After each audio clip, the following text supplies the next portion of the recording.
Hey, welcome to Modern Day Hysteria. Very excited to have you here for this highly anticipated debate. We have two gentlemen who are both well-read and also very cordial. So I think this will be a very fruitful discussion.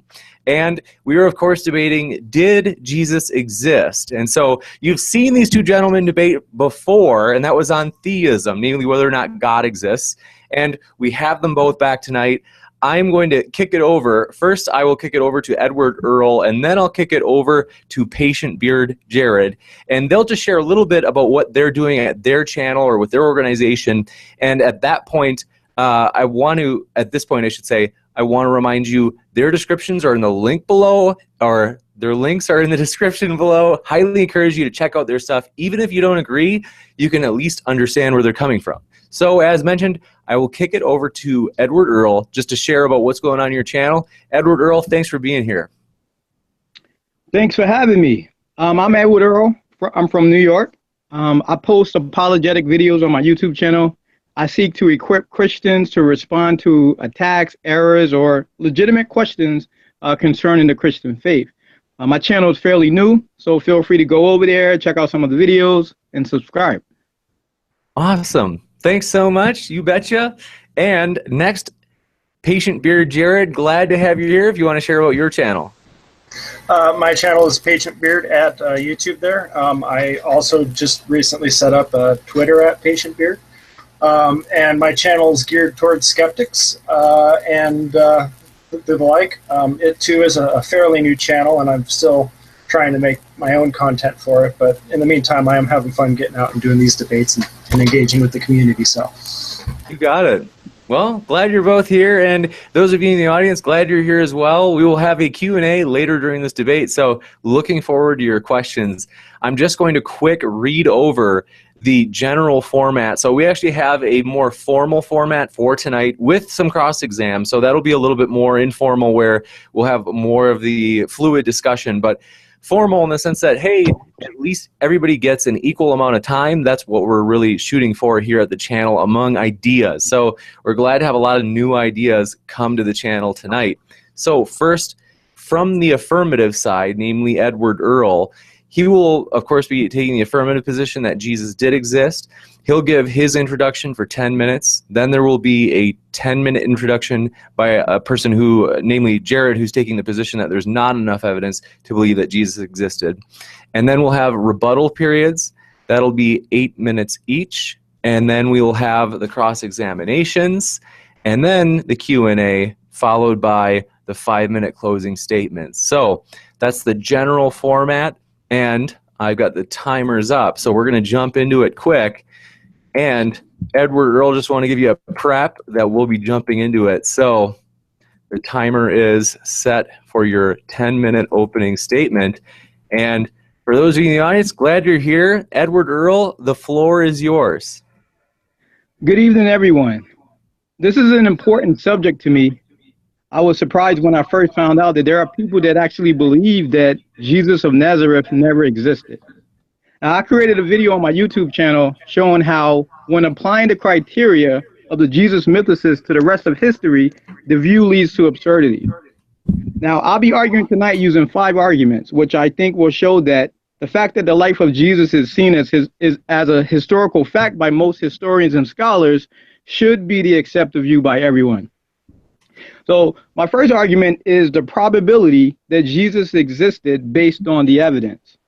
Now, it's improbable that we would have the evidence that we have if Jesus didn't exist. We have Paul's testimony. We have 4 independent biographical accounts in the Gospels. We have an independent Jewish source. We have an independent Roman source, an independent source in the Babylonian Talmud. The Christian religion, based on the historicity of this individual, this is the sort of evidence you would expect if Jesus did exist. Now, based on the context of his life and the claims and the culmination in the crucifixion, the empty tomb, the appearances, and the belief in the resurrection, you would expect the following, which has brought us the Christian religion. And so it's logical to reach the conclusion that it's more probable than not that Jesus existed based on the data that we have. Now, number 2, the inference to the best explanation of the evidence. Now, historians often use 6 criteria to see which view best fits the data. Now, my opponent is going to argue that Jesus is a made-up fictional character, and this might fit his worldview. But when looking at the data, you will see that the fact of Jesus being historical will fit these 6 criteria better than the hypothesis that Paul or one of the other disciples created the whole idea. So number 1 is explanatory scope. The better hypothesis will explain a wider range of the data. For example, the Christian religion came about because of the life of Jesus Christ. My opponent's hypothesis can speak to the start of the religion, but if Paul created this whole idea, it doesn't explain the gospel accounts, which are biographies of the life of Jesus. His hypothesis may explain Paul's letters, which were sent to the established churches, but it can't explain the apostle James, the brother of Jesus. If Paul made it up, then how does Jesus have a brother? It can't explain why Tacitus wrote that Nero fastened the guilt on a class hated for the abominations called Christians by the populace. Christus, from whom the name had its origin, suffered the extreme penalty during the reign of Tiberius at the hands of Pontius Pilate. And a most mischievous superstition, thus checked for the moment, again broke out, not only in Judea, the first source of the evil, but even in Rome. He indicated that Christians derived their name from the historical person called Christus, which was Latin for Christ. Nor does it explain the writings of Josephus, who described James, the brother of Jesus, the so-called Christ. Nor the Babylonian Talmud. On the eve of the Passover, Yeshua was hanged. For 40 days before the execution took place, a herald cried, "He is going forth to be stoned because he has practiced sorcery and enticed Israel to apostasy." Number 2, the better hypothesis will have greater explanatory power. In other words, it is more epistemically probable that the historical Jesus explains the data better. The hypothesis that Jesus is a myth doesn't explain why the disciples will come to believe in a crucified Messiah, when this was not the expectation of a Jewish Messiah in the first century Palestine. Number 3, the fact of the historicity of Jesus is more plausible than that Paul or the other disciples made up the life of Christ. Again, it makes no sense in the context of first century Palestine that Jews will make up a crucified Messiah. According to the New Testament scholar N.T. Wright, other first century movements with the Messiah usually ended with the violent death of the leader, and when that happened, they either gave up the movement or found another Messiah. In this case, the disciples did neither, but continued the movement on the notion that Jesus had been resurrected from the dead. Number 4, it's less ad hoc. There's no need for any additional suppositions. In my case, however, if Jesus is made up by Paul, then you would have to create an explanation for the Gospels, for the book of Acts. You would have to explain why Paul would lie, since he was a practicing Jew and a converted Christian, and you would have to explain away the references of the other historians. Number 5, it's not disconfirmed, meaning that it's according to accepted beliefs. There's nothing supernatural or extraordinary with the man existing in first century Palestine. It is not, however, an accepted practice to throw out the historicity of people just because you don't agree with the theological ramifications. Number 6, my view exceeds the other explanation and the other 5 criteria. I would say that my opponent's hypothesis is going to fail miserably when considering these 6. My argument number 3 is that James, the brother of Jesus. And I formulated this argument in the form of a syllogism. Premise number 1, if James was a brother of Jesus, then Jesus existed. Premise 2, James was the brother of Jesus. The conclusion is therefore that Jesus existed. Now, if James is a brother of Jesus, then that means that he existed, right? You can't have family members if you don't exist. There's no way around that fact. Now, Mark independently attests that Jesus had a brother named James. The book of Acts independently attests that Jesus had a brother named James.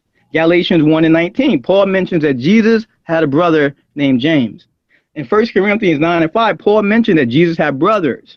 And also in 1 Corinthians 5:3-8, Paul lays out the tradition that he received, which reads like this: "For what I received I pass on to you as of first importance, that Christ died for our sins according to the scriptures, that he was buried, that he was raised on the third day according to the scriptures, and that he appeared to Cephas and then to the 12. After that, he appeared to more than 500 of the brothers and sisters at the same time, most of whom are still alive, though some have fallen asleep.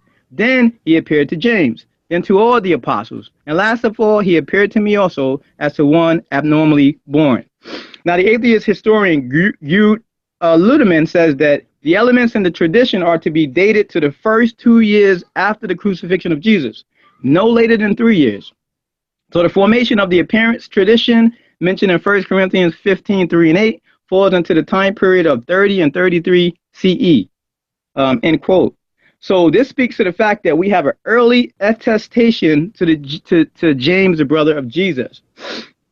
In addition, first century historian Josephus tells us of James' death as well as his relation to Jesus. In Antiquities of the Jews, he affirms that the brother of Jesus, who was called Christ, whose name was James, and some others, and when he had formed an accusation against them as breakers of the law, he delivered them to be stoned. Also, we have the Ossuary of James. In 2002, there was a publication of the discovery of an Ossuary of James, the son of Joseph, the brother of Jesus.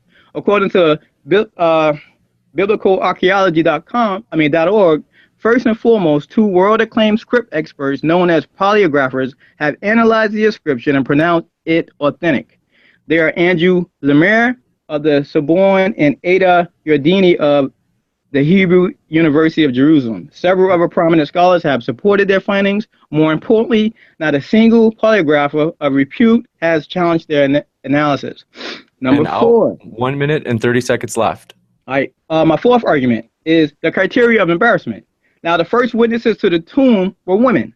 According to historian Josephus, women had no legal status and their testimony was inadmissible in court. So if the disciples made up these accounts, why not make men the first witnesses? It makes no sense to make up the account where women are the first witnesses. Second, the Messiah was crucified. Despite the fact that it's said that hindsight is 20/20, we understand that the Messiah was to suffer and die for the sins of the world. But that wasn't the expectation of Jews in the first century. Even Bert Ehrman, the Christian scholar, says that Christians who wanted to proclaim Jesus as Messiah would not have invented the notion that he was crucified, because his crucifixion created such a scandal. Indeed, the Apostle Paul calls it the chief stumbling block for Jews, 1 Corinthians 1:23. Where did the tradition come from? It must have actually happened. This is a Christian scholar. And my last argument, if we follow this way of thinking of the criteria used to get to this view, it would lead to absurdity. Excellent. Thank you very much. 25 seconds remaining. So very good introduction. And now I'm excited. I'm sure Jared is going to give a very good introduction as well. So you guys are both very clear and articulate. So that's why I'm excited about tonight. And Jared, we were going to switch it over to you. I'm just going to set up the timer for another 10 minutes. So Jared, the floor is yours. All right, I'm going to go ahead and start my timer. So what I would like to start by addressing here first is the timeline. What we have when we refer to the earliest hard facts on what we know about Jesus is the works of Paul.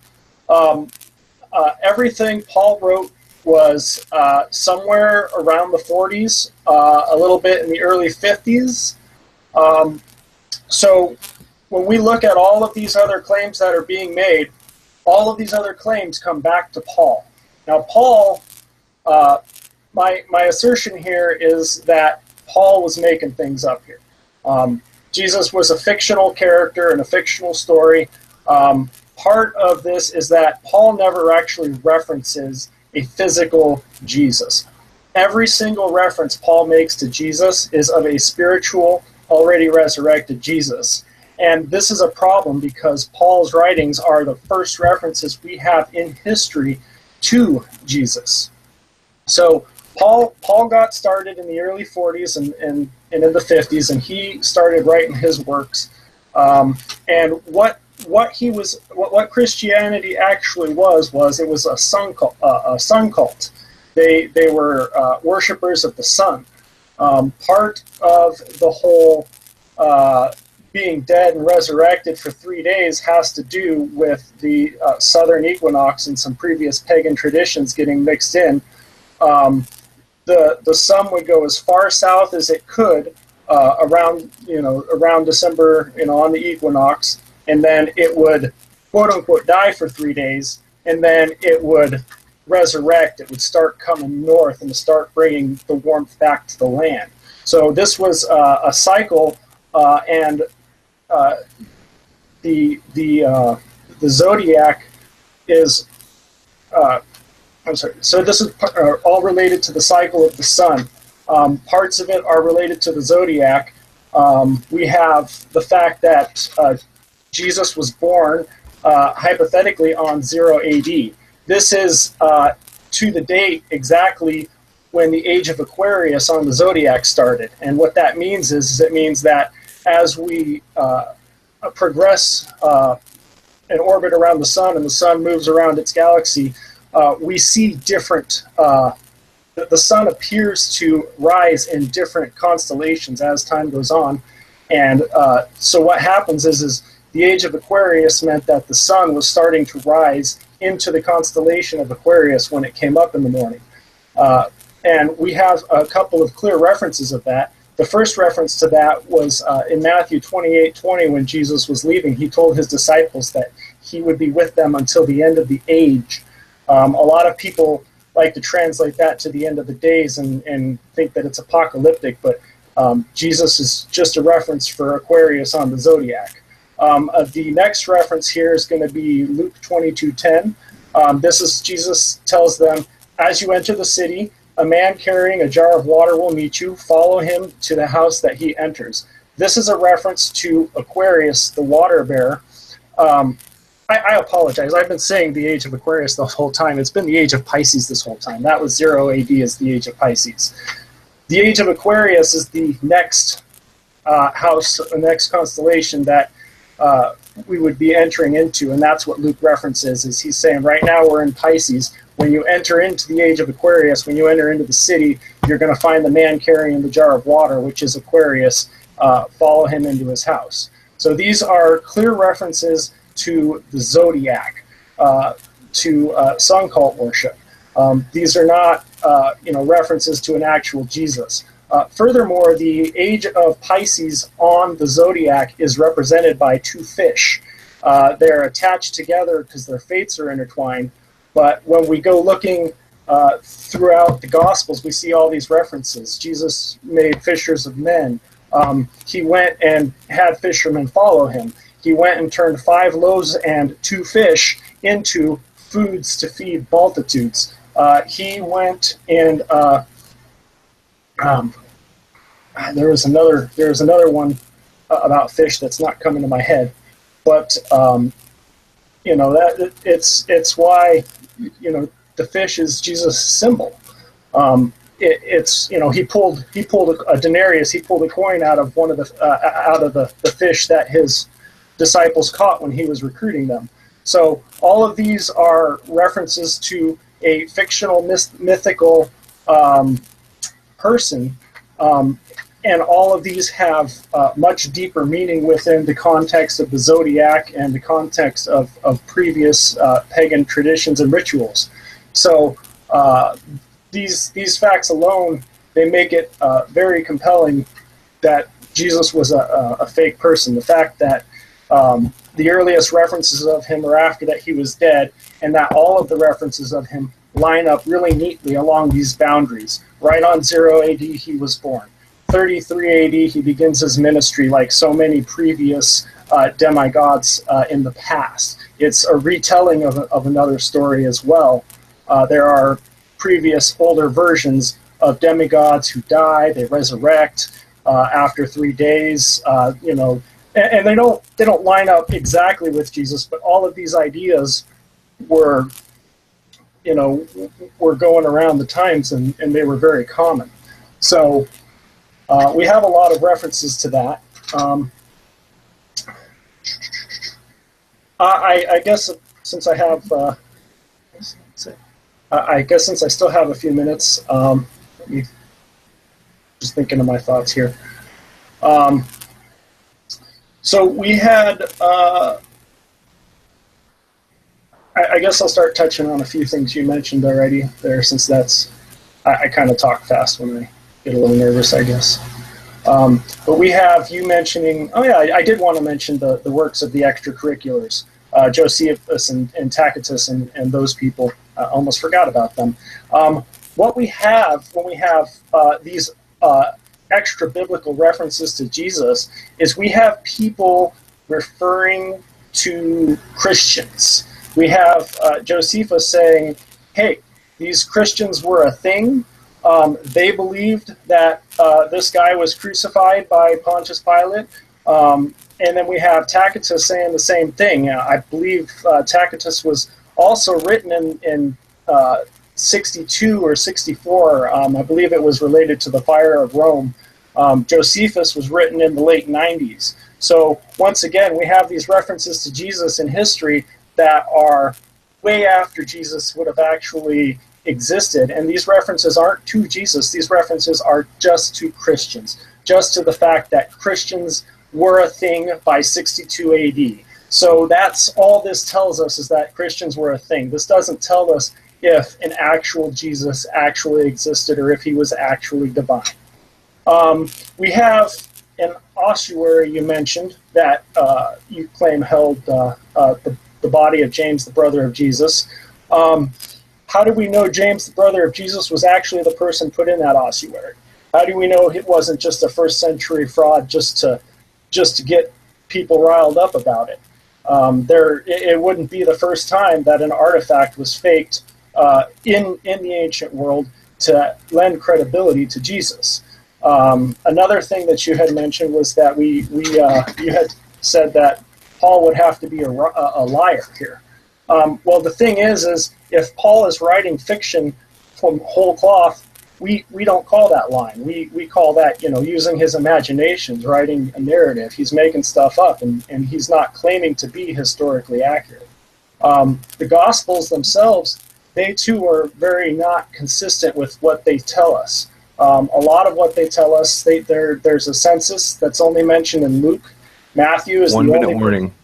Okay, thank you. Matthew's the only person that mentions that a bunch of dead resurrected at the time of Jesus' death and went into the town and spoke to the townspeople. That's not documented anywhere outside of the Bible. Herod apparently had slaughtered a whole bunch of innocents, but that's only recorded in Matthew, nowhere in actual history. How many people were at the tomb? Who actually went to the tomb? How many women? What were their names? Was it an angel at the tomb or a man at the tomb? And depending on which gospel account you read will give you a different answer to that very same question there. So the fact that all of these sources independently don't corroborate each other is a problem. It means that it doesn't make it good history. Gotcha. You betcha. Gotcha, Jared. Thank you very much. So just finishing right before the bell. So very clear introduction, and now we will switch into the rebuttals, and after that we'll go into the cross-exam. I know a lot of people had mentioned they like more of the free-flowing type dialogue, and cross-exam will give us a little bit more of a chance to do that. So if you're new here, glad you're here. Feel free to hit that subscribe button for more debates, as we've got a lot planned in the future. And now we'll move into the rebuttal phase. So Edward Earl, I'm going to give you the timer set for 8 minutes, and the floor is yours. Okay, can you hear me?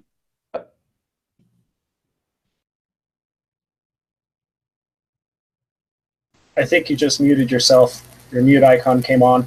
Okay, can you hear me now? Sorry. Yep. Yes. Okay. All right. So my opponent hypothesis is that Paul made up Jesus, right? As I stated in my opening speech, this hypothesis has less explanatory scope. It doesn't explain the historians recording him as a historical person.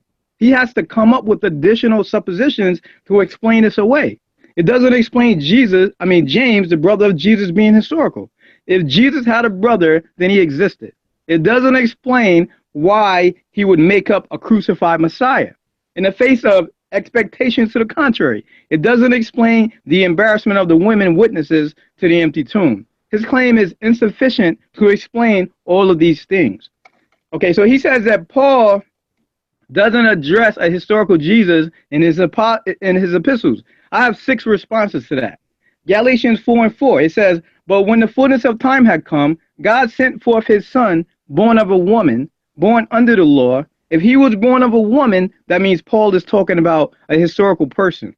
Romans 1:1-3, Paul, a bondservant of Jesus Christ, called to be an apostle, separated to the gospel of God, which he promised before through his prophets in the Holy Scriptures, concerning his son Jesus Christ our Lord, who was born of the seed of David, according to the flesh. Again, he's talking about a historical person. 1 Corinthians 11:23, "For I received from the Lord that which I also delivered to you, that the Lord Jesus, on the same night in which he was betrayed, he took bread. And when he had given thanks, he brake it and said, 'Take, eat. This is my body, which is broken for you. Do this in remembrance of me.'" 2 Corinthians 13:4-5, "Since you seek a proof of Christ speaking in me, who is not weak toward you, but mighty in you, for though he was crucified in weakness, yet he lives by the power of God." Here, he's talking about the crucifixion. Galatians 3:1, "O foolish Galatians, who has bewitched you, before whose eyes Jesus Christ was publicly portrayed as crucified?"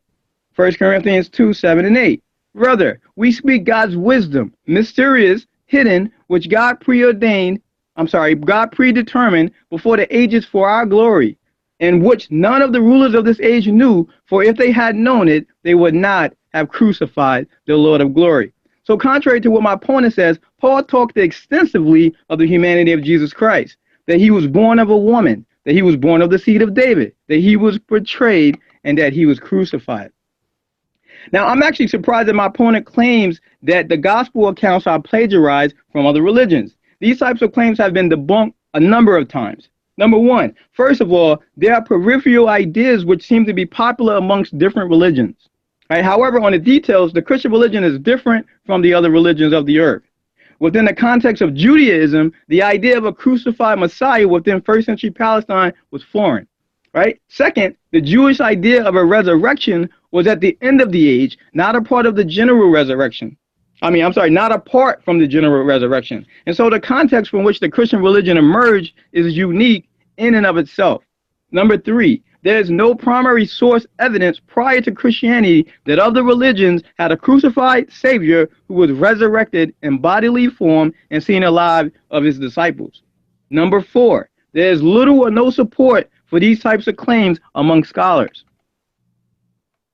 Okay, he says that there was hidden mystery in the Gospels, but there is no hidden motifs, right? In Mark, a commentary on his apology for the cross, Robert Gundry says, "The Gospel of Mark contains no ciphers, no hidden mysteries, no sleight of hand, none of these. Mark's meaning lies on the surface. He writes a straightforward apology for the cross, for the shameful way in which the object of Christian faith and subject of Christian proclamation died, and hence for Jesus as the crucified one." And he says that Jesus was born in 0 BC, but historians date that he was born about 4 BC. Now, he says that there are contradictions amongst the different writers of the Gospels. Now, I have a few responses to this argument. Number one, you have to first show that these so-called contradictions are irresolvable, right? So then you have to show that they lie at the heart of the narrative rather in the details. Because the fact of the matter is that all 4 Gospels agree that Jesus existed. And so we can still look at that as historical. Right now, in the context of comparing Mark to Luke, it's really an argument from silence, right? The only way that you can make a contradiction out of that is if you make an argument from silence, and that's a logical fallacy. Number 4, even if I were to accept that there are contradictions for argument's sake, I would argue that the contradiction would be in the details and not in the basic facts, which we say, which I'm arguing is that Jesus is historical. For example, I'm going to give you an example from other parts of history. Take the burning of Rome. There are different accounts for this event. For instance, Suetonius says that Nero openly sent men to burn the city of Rome. De Cassio says that Nero secretly sent men to burn the city of Rome. And Tacitus says that Nero may have not been responsible at all. So all 3 of those accounts totally disagree in the details, but we look at it as historical that the city was burned. And so, you know, the fact that there may be contradictions, you know, and I'm not even, you know, given that, but I'm saying even if there are disagreements in the details, it still doesn't disprove the historicity of Jesus. How much time do I have? You got 1 minute and 40 seconds left. Yeah, I think that was all of his arguments. So I think that's it. All right, Edward Earl ends early with about 1.5 minutes left. So we are resetting it, and the rebuttal period for Jared Patient Beard is ready. So the floor is yours, Jared. That's 8 minutes. You bet. All right, I'm starting my timer. Okay, so what we have when I said that there was no references to an actual physical Jesus, you went down and gave me a bunch of scriptures. You said Romans 1:1-3, which was written in the third person, which is Paul repeating a claim. You have down pretty much, they're all third-party repetition of a claim. We have, according, you know, Jesus was, you know, born of a virgin. How do we know that? It's just Paul saying stuff. We don't have anything. We don't have anything substantive outside of the Bible to demonstrate that. So it's Paul's not working with firsthand information. He never claims to be actually talking to Jesus, other than a spiritual vision. When he said that he was getting his information firsthand and disseminating it to the people, that's what he meant. He was getting visions. He wasn't actually talking to a physical Jesus. He wasn't talking to any of the actual apostles, or because they didn't actually exist. We have another claim here. You know, you said that Jesus was born in 4 BC. How do you know that? We have. And then you were talking about, you know, having details wrong. Well, the problem with having some details wrong is some of these details are very, very substantial details. For example, when we take Luke's census information, Luke makes up a census wholesale. He has a census that requires that people go back to the house of their ancestral birthplace. That's like me needing to go to, I don't know, California or Germany so that the state of Arizona can figure out where I live for the purposes of taxes. No census in history has ever had this ridiculous requirement. This requirement would have created utter chaos in the region as people tried to figure out where their, you know, ancestors were from. So it's very clearly a made-up census. It's also very clearly a made-up census because it happened, according to Luke, Herod performed the census 10 years too early. The census happened during the reign, the only census that we actually have on record of happening anywhere near that time happened 10 years later. If that particular census is the one that you want to squeeze in there, it didn't have that ridiculous go back to the home of your ancestry requirement. And if that was the census that Joseph was subject to, then he would not have been subject to the district that Nazareth was in. He would have been in the district of Judea, and he would not have needed to travel for the purposes of going on this ridiculous census. The whole census is just a plot device made up wholesale. There's no evidence for it in history. All of the records we have in history are actually contrary to it, and it would have made a big event and been a big, huge deal. So this is just one simple detail that deviates significantly from our whole narrative. We also have, for example, Matthew. And Matthew makes one claim. He says that the graves of the ancients are opened up when Jesus died, and the ancients, resurrect. They start walking around, and they go into town, and they start talking to the townspeople. We know that people don't resurrect. We know that none of the claims that Jesus, that any of the Gospels claim to have done are actually physically possible in reality. And if God made an exception for these people. He picked the worst possible way to make sure that the rest of us also understood his message.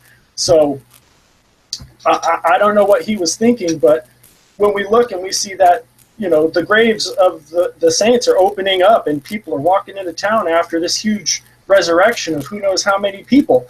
Only Matthew's telling us this, okay? You keep bringing up this idea from embarrassment, like fictional people can get embarrassed about things. When you're making people up, it doesn't really matter if they go and do something that's embarrassing because they're fictional in the end. It doesn't add credibility to your story just because somebody got embarrassed in your story. And it doesn't add credibility to your story just because you chose a minority class that wasn't, you know, that was looked down upon to bring you this information. It doesn't just because fictional people were women and claimed that they came to the tomb and saw Jesus, you know, or saw an angel, or saw a man, or saw two men, depending on which account you read, you have a lot of discrepancies that you know, just point to the fact that Jesus didn't really exist. And then when you factor in all of these miraculous claims, things that we know for a fact don't happen in reality, at least not anything we can test in today's day and age. We can't make water, you know, turn into wine by talking to it. It just doesn't work like that. So nothing that Jesus did was verifiable. So you have a manuscript. You have references. The first references were by Paul. All of the miracles were made up 30 years after the works of Paul. All of the miracles are by definition the least probable event. They defy the laws of physics. So we have a story. We have a story with you know, virgin births and people walking on water. You know, there could be a giant beanstalk in there, and it would just flow right along with the literature. Because there's magic, and there's, you know, great adventure to be had, and there's, you know, a great teacher to tell all these things, and it works good from an allegorical point of view. But you don't have the details to claim that it's history, and the facts just aren't on your side in that matter, because the earliest references to Jesus were Paul. Everybody else wrote after Paul. Tacitus was 20 years after Paul, and all he said was that Christians are a thing. Josephus was 50 years after Paul. In like 92, Josephus said that Christians were a thing. Mark was written in 70, 20 years after Paul. Luke and Matthew were written in 80. They clearly borrow from Mark. John was written in 90. And then the other thing is, you don't even have names on these at this point. It was not called the Gospel according to Matthew. That information was actually added in around the 2nd century. The names to the Gospel writers on the fronts of the books. Before that, they were just anonymous documents by anonymous Gospel writers. I'm wrapping up. I see your face. Before that, they were just anonymous Gospel writers, Gospel stories that didn't claim to be historically accurate, and they were just clearly borrowed from each other. So it's clearly not historically accurate. It's just a story of fiction there. So we are concluding the rebuttals. Thank you very much for that, Jared. So we will now move into cross-examination, which is maybe my favorite part. And I know that for a lot of you out there, it's your favorite part as well, because people are saying, hey, we love it when there's more of a dialogue. And this is, the good thing is equally timed still. So we still have that nice thing is that each of the debaters will get their chance to discuss, or I should say ask questions of their opponent. And they'll each get 12 minutes. So we are going to start with Edward Earl, and he'll have 12 minutes where he'll be able to, you could say, interrogate or cross-examine Patient Beard Jared. So setting the timer for 12 minutes, and the floor is yours, Edward Earl. Okay, thank you very much. You bet. Okay, so the first question I have is, you talked about that there were hidden messages in the gospel. I did? Yes. So what are your sources for that? What are your sources? I'm sorry? What hidden messages did I bring up? I don't recall saying there were hidden messages. Well, you said that there are these messages that has to do with astrology, has to do with some things that were in Matthew. Oh, there were references to the zodiac clearly in the Bible. Yes. Okay, so I just wanted to know. Luke 22:10 is the biggest one, referencing Aquarius, the water bearer. Okay, so I just wanted to know what sources or what evidence that you have that Matthew was talking from an astrology standpoint, as opposed to just doing just Matthew or just Luke? Well, let's just talk about Matthew. That's the one that I remember that you mentioned. Okay, well, Luke's the stronger reference. Matthew just states that I will be with you to the end of the age, and like I said, some people translate that I will be with you to the end of days. That's it. Okay. Well, my question is this. Okay, so regardless of if it's Matthew or Luke, right? So, what are your sources? Where are you getting this information? Like, what's your evidence behind this? What evidence can you show me? I'm sorry? Luke 22:10. No. My question is, what evidence do you have to tell me that this is not a biography? This meaning that Luke is stating, or this text that Luke is stating is not a biography. It's not telling a historical story, but it means something else. Like, what is your evidence of that? I'm making a connection because on the zodiac, Aquarius is the water bearer, and he is a man who carries a pitcher of water and is shown pouring the water out onto the land. Okay, and Luke 22:10 says, "And he said to them, Behold, when you have entered the city, a man will meet you carrying a pitcher of water. Follow him into the house which he enters." That is a reference to, when they say the house he enters, they are referring to the house of Aquarius on the zodiac. It's okay, so you're not okay. somebody so else. It's just a connection I'm making based on what I know about the zodiac, what I've researched from other people have said on their research on the zodiac, and the actual text itself. Okay, so you're using inductive reasoning to come to that conclusion. There's nothing that's. I'm sorry, you broke up. I'm saying, so you're using inductive reasoning to come to that conclusion. It's not anything that's, there's no real sources behind that. That's your inductive reasoning. Well, you're using inductive reasoning too. I mean, yes, I'm using inductive reasoning. No. I have a reference to a man carrying a pitcher of water that enters into a house. And we know what the zodiac is. We know what it was, and we know that the Jews knew about it. So I'm making an inductive assumption. Yes. Okay. So my next question is in regards to Josephus. So I noticed that when I talked about Josephus as a historian that speaks to the historicity of Jesus, you sort of brush that away as he's just restating what he heard or whatever. So we can't really take that as a fact. But then you turn around and then you use Josephus as a source for Quirinius being the governor of Syria, and you try to say that Luke is incorrect.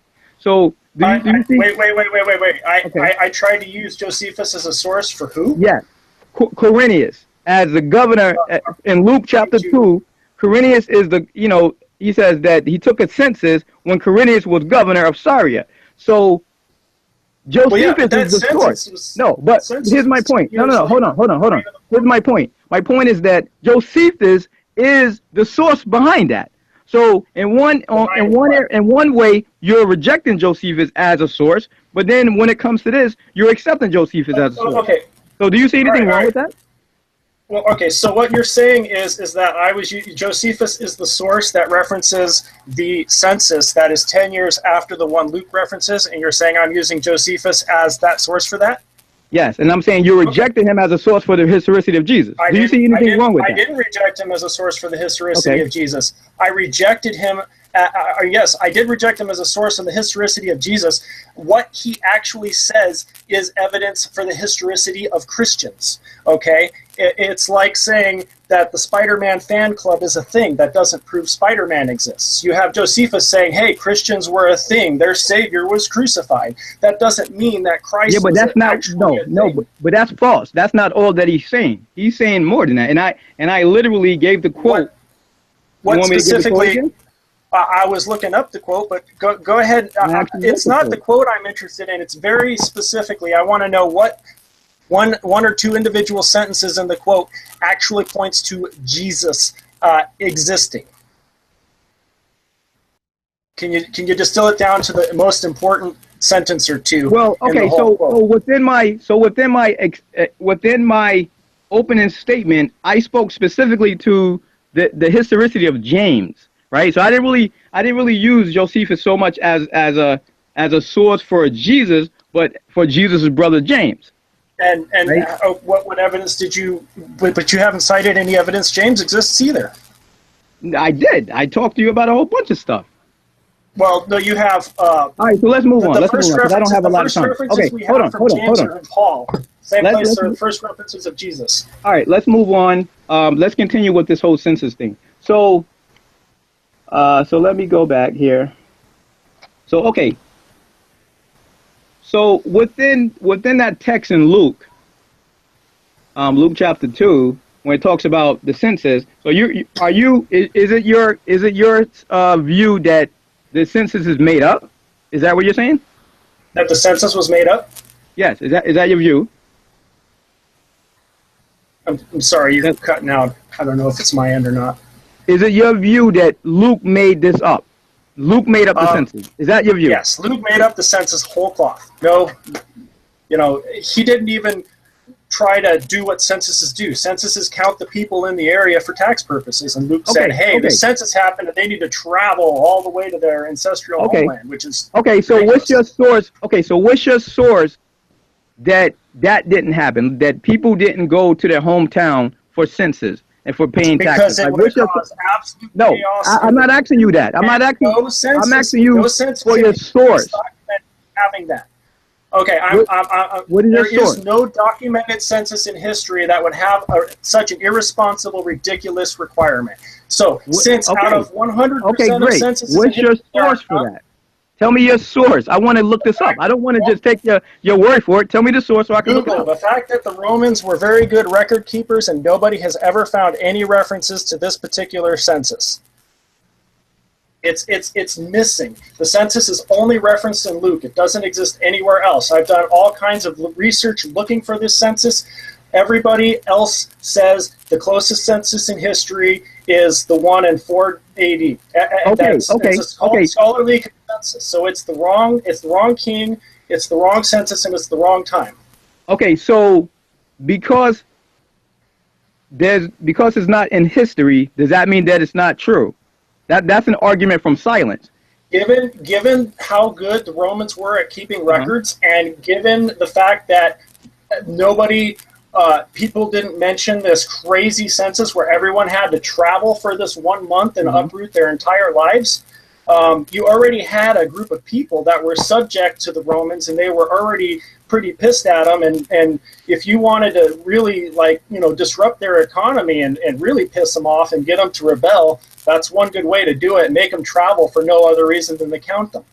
Okay, all right. So another question is, you mentioned the fact that Paul, and I think you tried to change it when you went to your rebuttal. You said that Paul didn't mention the historicity of Jesus at all. You said he talked about him as mystical, as the Lord in heaven and all of that. So I went and I showed 6 different accounts in the gospel. I mean, not in the gospel, but in his epistles where he mentioned the historical Jesus. So then you turn around and you say, hold on. And then you turned around and said, well, you basically said, well, that's not what you really meant. Or Paul is, you kind of hedged on that a little bit. But that's exactly what you said. You said that Paul didn't mention a historical Jesus. And I showed you 6 different texts where he did.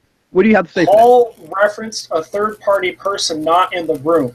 Paul said, Jesus, our Savior, was born of a woman. Jesus, our Savior, did this. There is nowhere in there where we have Jesus saying, I spoke to God, I spoke to Jesus in the flesh. We have nowhere in there where, you know, the account between Paul and Jesus on when they discuss this topic. But that's not what you said. That wasn't your argument. Your argument was my argument. Paul... My argument was that your claims were third-party repetition of another claim. No, that was not your argument. Your argument was that Paul didn't discuss a historical Jesus. That's what you said. Paul didn't discuss a historical Jesus. When I showed you that six different ways, if he says, hold on, if Paul says that Jesus was born of a woman, then that's a historical person.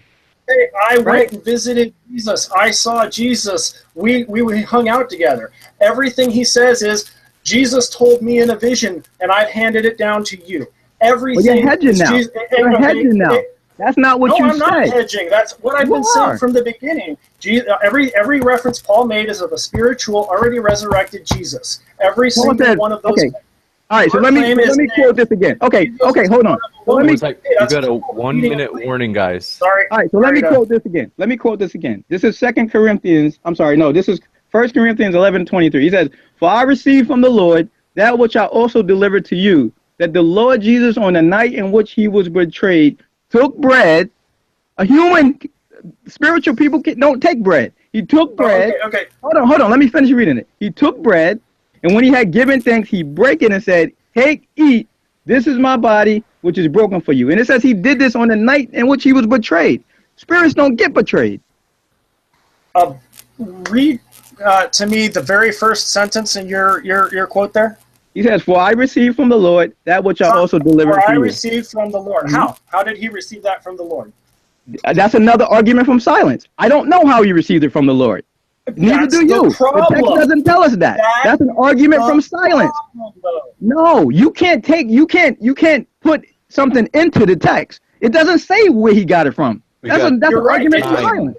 Time. That's all right. We can. It's my time, right?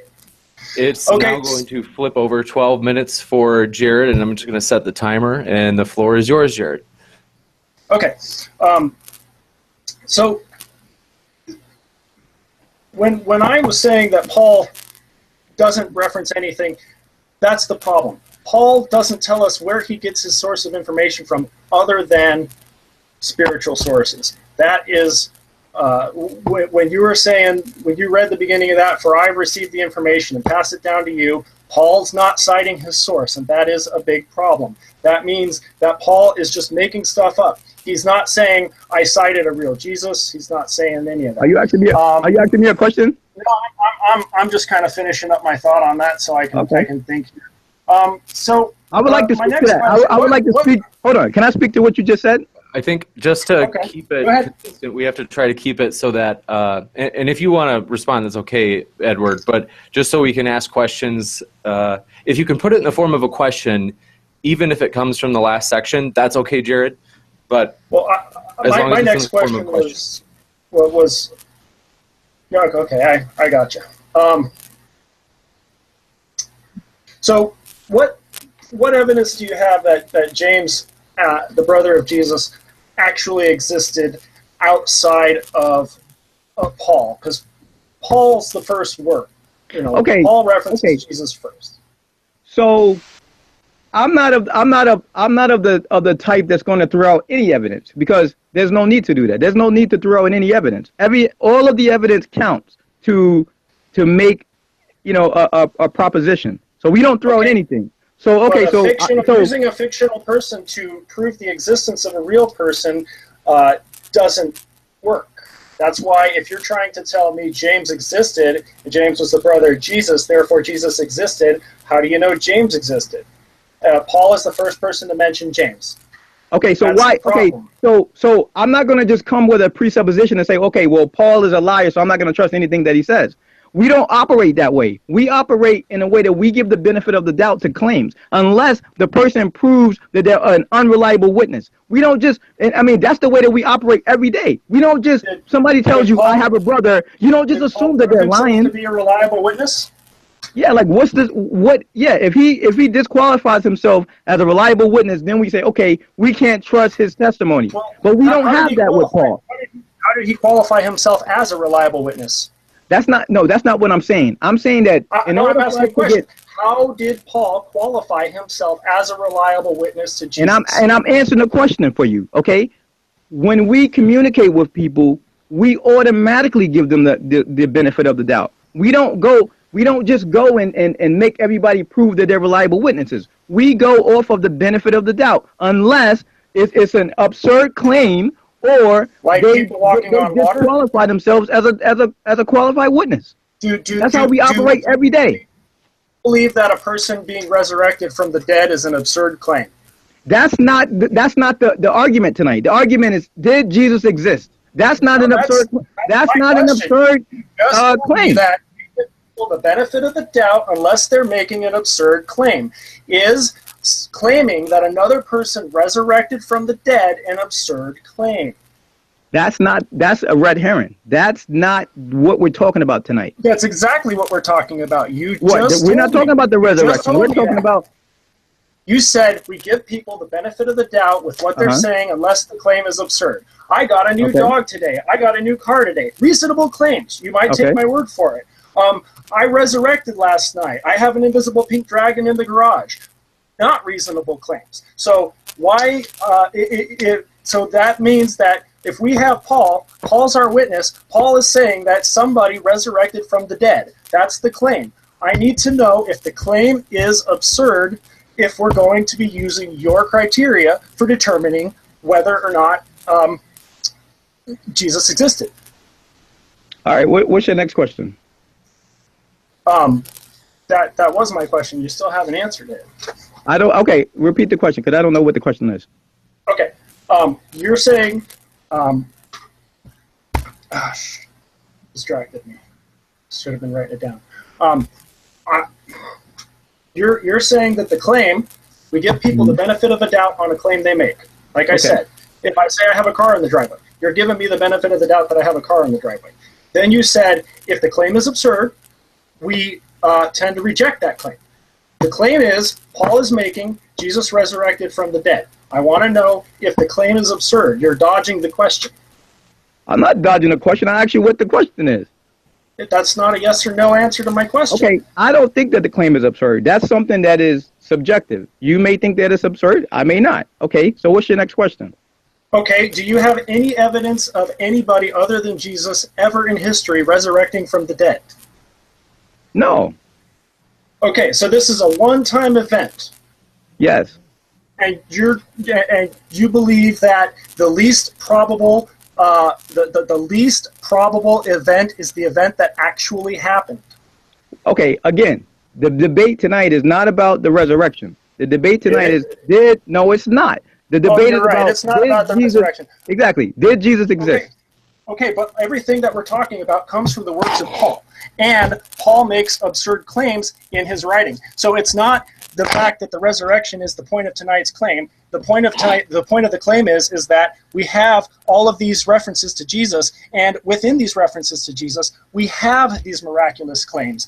So the resurrection, the belief in the resurrection is an inductive argument, right? So we have arguments to bring us to, to understand, like, what's the best explanation of all of this evidence. Now, if we were debating the resurrection, then I would have gave arguments for the resurrection. So I think that your question is unfair to say, okay, because that's not the debate. So I didn't build a case.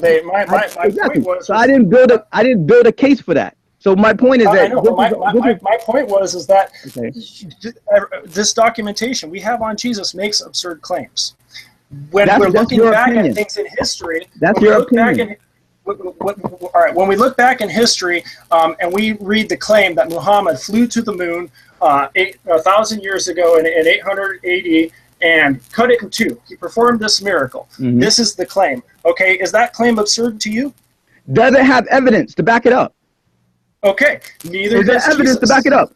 We have witnesses. All of this evidence. There's witnesses. There's witnesses. There's evidence. What witnesses? That's again, I didn't make an argument. We have witnesses that saw Spider-Man fight the Green Goblin, but that doesn't mean Spider-Man exists because those witnesses were in the same fictitious documentation. Yeah, nor do we have historians. Nor do we have historians or scholars that believe that that's history either. But we have scholars that believe that Jesus is a historical person. So that's a fallacy. That's a faulty comparison.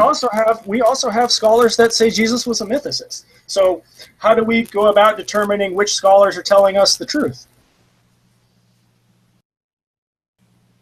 Do we have? That's not the point. Your point was that you compared it to a superhero or something. There's no scholars that believe that. That's the point.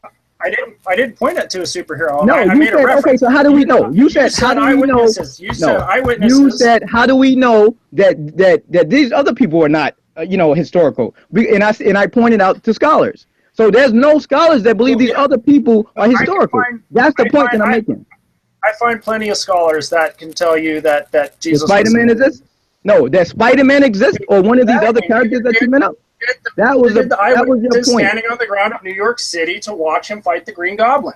That means the 500 people that Jesus appeared to didn't exist because they existed in the documentation that we're disputing. So we have a documentation that makes all of these outlandish claims that we can't actually do or demonstrate. Just let me think of another question here. I guess I don't know how much of my time I burned up. Got about 3 minutes left. Okay.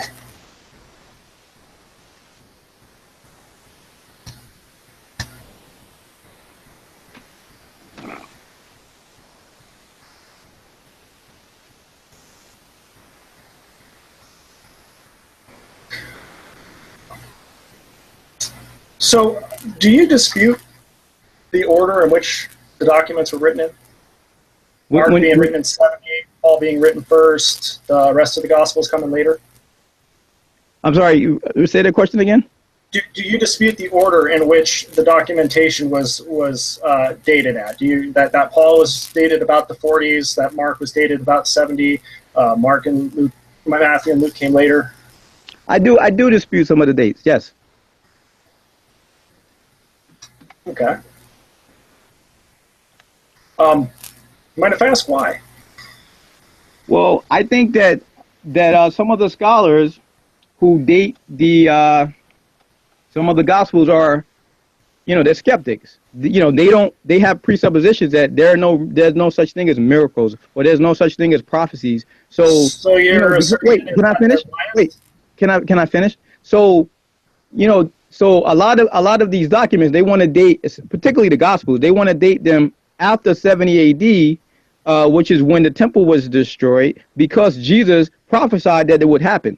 So they're going off the presupposition that so this must have happened after that fact in order for them to write it. Do you know of anybody who claims that the Gospels were written? I guess that's not really a good question, is it?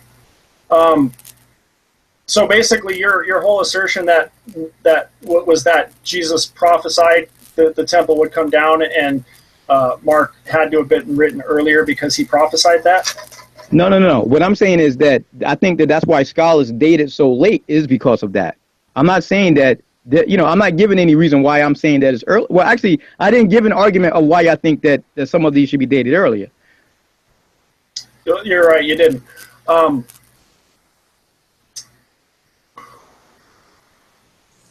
You've got 30 seconds left. I should have been typing more while I was talking.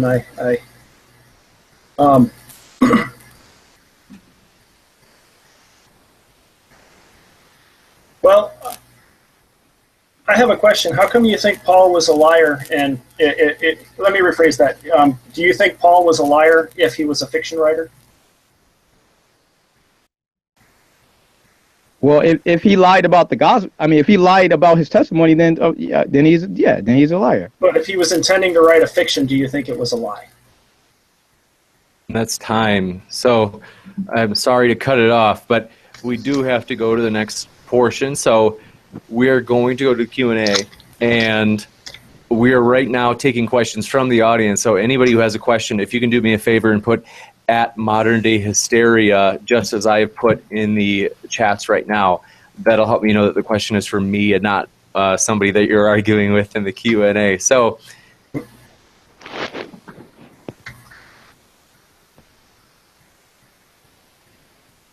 what we will do is to let the questions kind of build up because they're coming in slowly.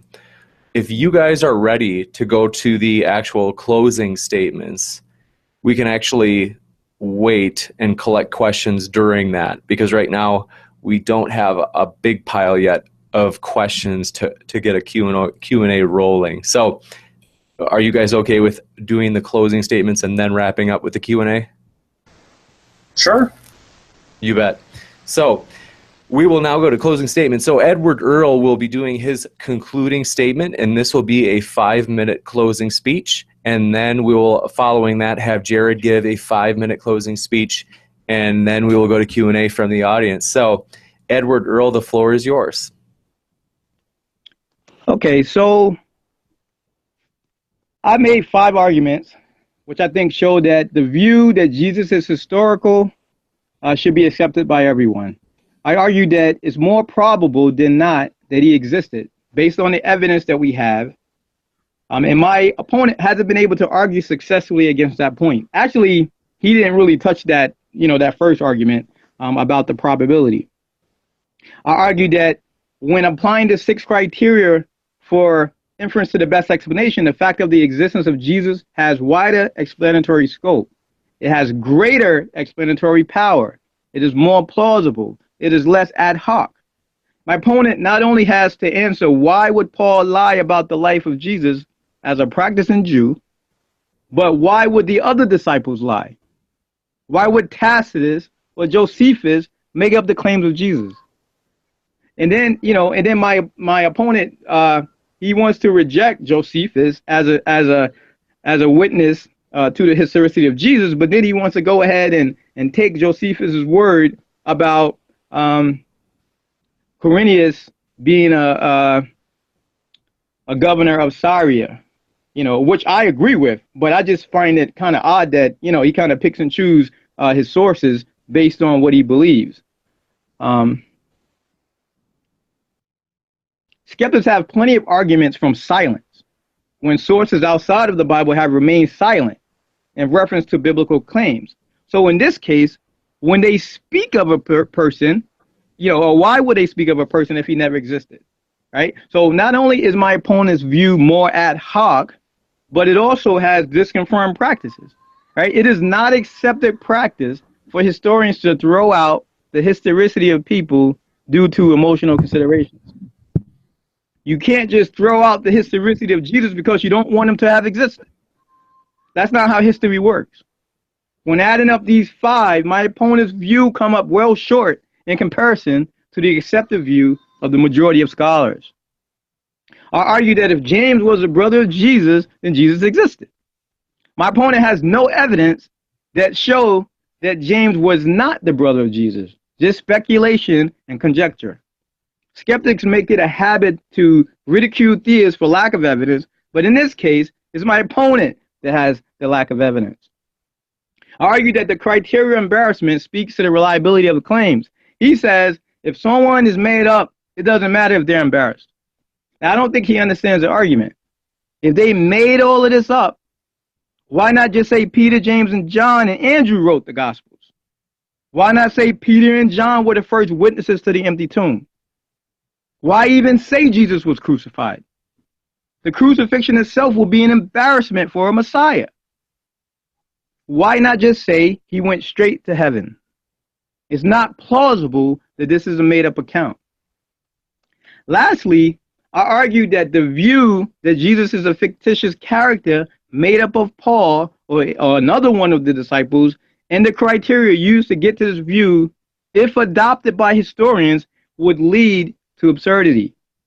Reductio ad absurdum is what you would get in this view. Because let's take a look at that, right? So if historians use this view or this criteria from the beginning of history, then we would have no history. We would have no confirmed history. We would have no science. We would have no writing or printing. You know, we would basically be in the Stone Age. We would have no schools because there would be nothing to teach. This view is absurd and it should be rejected, which is probably why most scholars reject it. Thank you.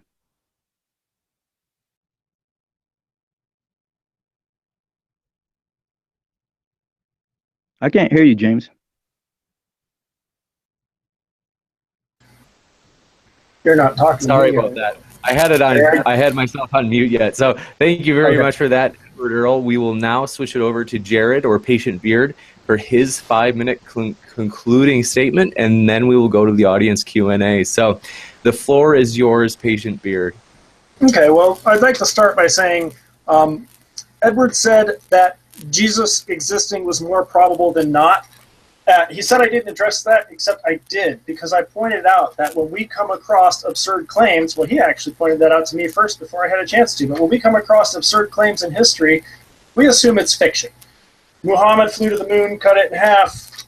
We assume that that's fiction. You know, Dionysus resurrected after 3 days, went to the underworld. We assume all of that is fiction. These are all absurd claims. Just adding in there, you know, this man resurrected, these people resurrected and walked through the town, this guy walked on water. These are just more absurd claims. So Jesus is not more probable to have existed based on all of the works of Paul, which is the earliest works because everybody plagiarized off of Paul. He said that somehow Jesus had greater explanatory power for everything when Paul just starting a cult, like people start cults all the time. Some of them grow pretty big. That's what you know. That's what I believe Paul was doing. He goes, why would Paul lie? Paul wasn't lying. Paul was writing fiction. He was writing allegories. He was writing. He was creating a superhero that people could get behind and rally behind and live up to. Next, we have Tacitus and Josephus. I never said Tacitus and Josephus weren't acceptable sources. What I said was they don't prove what Edward thinks they prove.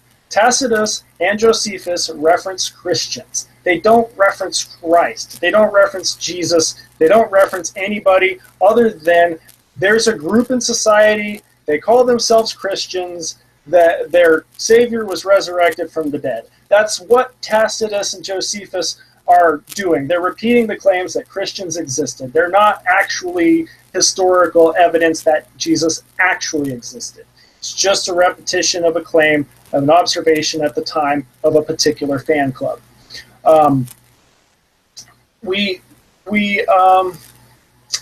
He said that it's not accepted to, it's not an accepted practice to throw out the historicity of something, of people who existed, except that we're not dealing with historical documents. Paul, the works of Paul, nowhere in there does any of it claim to be historically accurate. Nowhere in Mark, Luke, Matthew do they claim to be writing actual histories. They're just stories according to people, and the names were added 200 years later. So it's not like we're starting with historical documents. Furthermore, the documents read like fiction because they have these absurd claims in them that I mentioned earlier. If we're trying to demonstrate the historicity of something, we need our accounts of it to match if we want to try to figure out what exactly happened. And the details are important. How many people went to the tomb is important. How many people were at the tomb is important. All of these things, they're just people changing the story as they were copying it from previous accounts. We look at the timeline. We know that Mark was written in 70. We know that Matthew and Luke was written in 80, and we know John was written in the 90s. These are not disputed by any of the scholars out there. And we know that James is made up, because the first time James is referenced is in the works of Paul, who is the first person to get the ball rolling on this. There is not a single reference to Jesus, and there is not a single reference to James, the brother of Jesus, in anything that happened earlier than Paul. So Edward went on to say that it's not made up, something to do with embarrassment, something to do with something else. the best I could get out of that was it's not made up because of reasons. Because these women it would have been embarrassing to have women discover this tomb. That doesn't explain whether or not the account is fictional. We don't use embarrassment as, a reference. Hey, we figured out the superposition of that proton over there. How'd you figure that out? I was embarrassed. We don't use embarrassment to determine if things are real or made up. In the accounts, everything else in the account reads like fiction. Walking on water, like I said, all of the miracles in the Bible are all impossible events.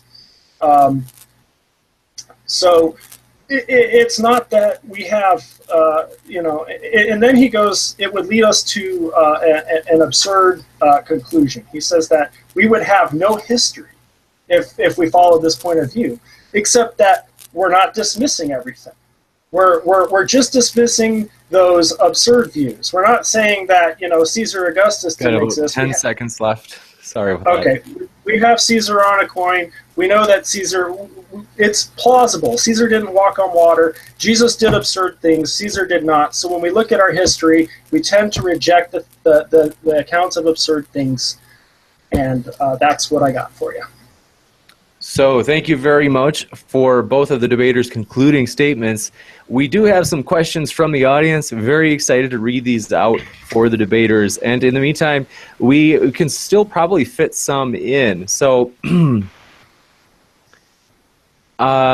this one is, Tippy Bear, if you could put the last one in the form of a question, then I will add that to the list as well. I just saw a new one come in. So in the meantime, the first one was from Tippy Bear as well. She asks, ask Jared or Patient Beard if you can test supernatural things within the natural realm. And my guess is this is maybe alluding to the idea that the discussion that occurred during the cross-exam in terms of, you might say, trying to undermine the historical sources for Jesus' existence by pointing out they happen to talk about supernatural claims. That's at least my guess for the context. So again, the question is, did it ask Patient Beard if you can test supernatural things in the natural realm? Well, the sum total of evidence for the supernatural in all of history is a big fat zero. We've never demonstrated the supernatural. So I'm going to continue to say that, that being the case, there is no supernatural. If you can demonstrate one, I'd be happy to see it. Gotcha. Next, we have another one. This is from Jesus is Lord, and he asks, did Livy of Rome exist? Why or why not? That's for me? That's right. I just to confirm Jesus is Lord, I think that's, oh yes, it says question for patient. So it must be Patient Beard. So, what was the name? Did Livy, and it's Livy, did Livy of Rome exist? Why or why not? I'm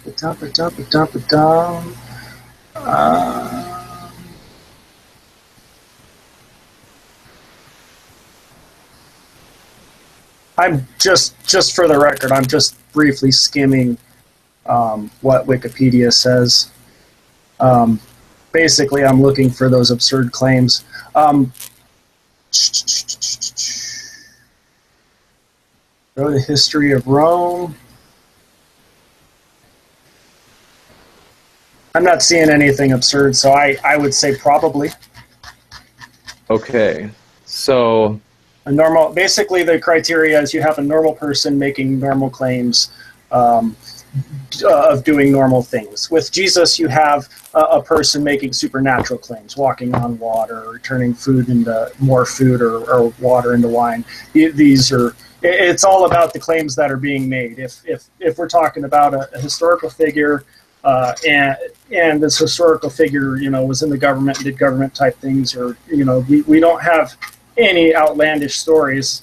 It's quite probable to assume that they existed. Plus, we have different writing styles too. Gotcha. So the next, we have one for Edward. So Edward, hope you're ready. This is from Screen name Lucifer Almighty. So Satan asks, why does Edward toss out the consensus of the dating for the Gospels, or that they are anonymous, but then complain when people don't accept the consensus that Jesus existed? So that's a long one. I can read that again, just if not for you, Edward, for the audience and for myself. So they basically asked, they said, why does Edward toss out the consensus of the dating for the Gospels? So usually like standard dating is Matthew and Luke being like 770 roughly in those years. It's year 80 is, and then 90, 95 for John. They say, why does Edward toss out the consensus of the dating for the Gospels, or that they're anonymous, namely that the authors themselves didn't put their names in it, but the names were tacked on to the Gospels in the 2nd century. And then they say, but Edward complains when people don't accept the consensus that Jesus existed. So I think they're trying to point out an inconsistency, Edward. They're trying to challenge you and say, you reject the consensus. I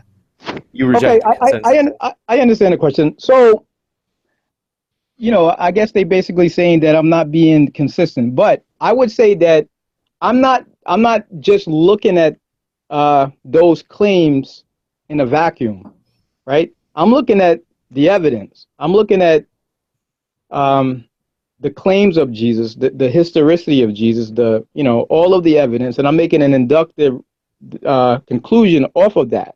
Now, I'm also doing the same thing when it comes to the dating, and I'm also doing the same things when we talk about the authors of the Gospels. Now, I didn't necessarily make an argument for who wrote the Gospels in this debate. Perhaps you're trying to read my mind there, but you are right on my view of it.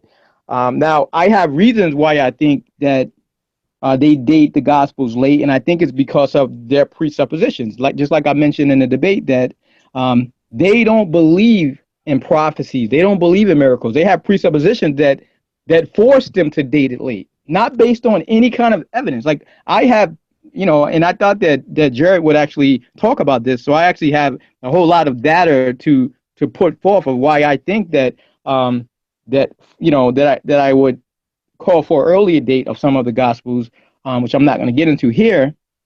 But that's my reason behind that. You got it. So for the next question, this is actually, we're going back to Patient Beard. So Jesus is Lord asked for Patient Beard, did Plato exist? I'm sorry, what was that one more time? This is from Jesus is Lord. Their question was, for Patient Beard, do you believe that Plato existed? Probably. Gotcha. Fair enough. Short and sweet. So the next one is Ocean the Wizard. And so Ocean the Wizard said, secular historical. From a non-Christian, are you aware that you're arguing against a secular historical consensus here? And if so, what's your... So in other words, I think Ocean is identifying that he himself is not a Christian. He's saying, are you aware that you're arguing against a secular historical consensus here? And if so, what's your main reason for going against the consensus? My main reason for going directly against the consensus is pretty much the history before Jesus. We have several other accounts of gods that died and were said to have risen. Osiris was one of the very earliest incarnations of this, and he dated back to 2000 BC. Dionysus dates back to 1200 BC. You have all these previous histories of these demigods. They get themselves killed. They end up in the underworld for a little while. There's a redemption. They come back to life. And a lot of these predate Jesus by thousands of years. Jesus was actually a late comer to the game. There were all these other dying and rising gods in the region around Israel, so it's really not any kind of wonder that the Jews had to get their own. So yeah, the fact that all of the ideas around Jesus predate Jesus by thousands of years And he's just another reincarnation plagiarized off of previous works, and that's why I think he was 100% myth. You got it. And the next question is, this one's coming in instead. This is a little bit different. So I am not sure, did I copy and paste this correctly when I put it into the list? MJ Jackson asked Patient Beard, I don't see how this is quite related to the debate, but you can kind of, given that it's not super Is it the one about evolution and the Big Bang? Yeah, if you... I would answer that question with, I don't know, but it's not appropriate to shove God into that gap. Gotcha. So that was MJ Jackson asking, what's Patient Beard's evidence for the Big Bang and macroevolution? And MJ Jackson, if you have a follow-up question, you can ask it, but you just got Jared's response. The next one is, Tippy Bear asks, ask Edward, did they find the Church of James in Israel? Not sure if you've heard about that finding or if that's something you've read about, Edward, but can repeat it.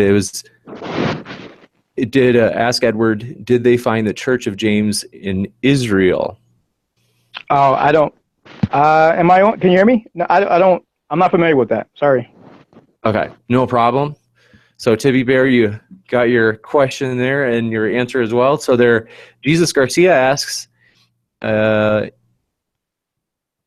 just to make sure that I know who you're asking for, Jesus Garcia, my assumption, we'll let both debaters answer it.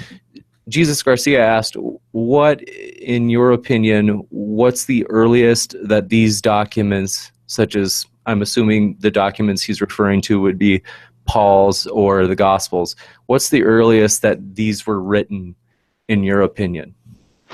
So we can, I suppose we'll go to Edward first, because he's taking the affirmative. The affirmative usually goes first, and then we'll have Patient Beard answer as well. Okay, so this question is to me? To both of you. So we'll let... Okay. So, and I'm sorry, ask it again, please. So it was, in your opinion, what's the earliest that these documents, and I think by documents they mean like Paul or the Gospels, were written? I've seen as early as 40 AD.